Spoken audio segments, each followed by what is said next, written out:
In this video, I'm going to show you how you can remove the back of the laptop so that you can replace the battery.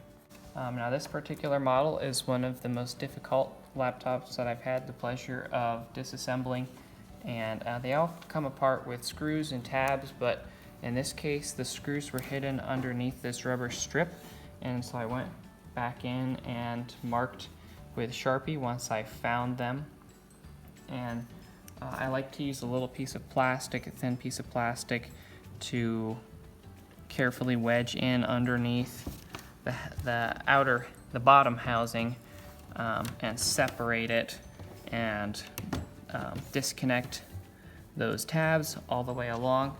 But the hardest part was finding the screws.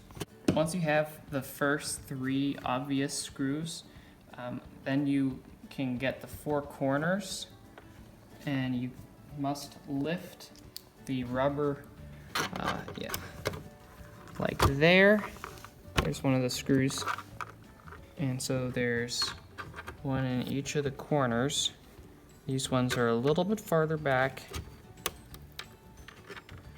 Okay, and then in the front there's only one. I thought there would be a complement to make it symmetrical, but there's not. And in the back, there are 2 almost evenly spaced toward the center of the computer. And once you've made your way around the entire perimeter of the computer, letting all the snaps go, and I found that the back near the hinge was the hardest part to release. Then you'll be able to remove. Oh, also I forgot to mention, this screw right here, as soon as that is out, you can slide out the optical drive, the disk drive, and that's just easy, and you have to do that before you can pull the back off, because the back actually comes in front and behind the drive. So we'll go ahead and pull this off.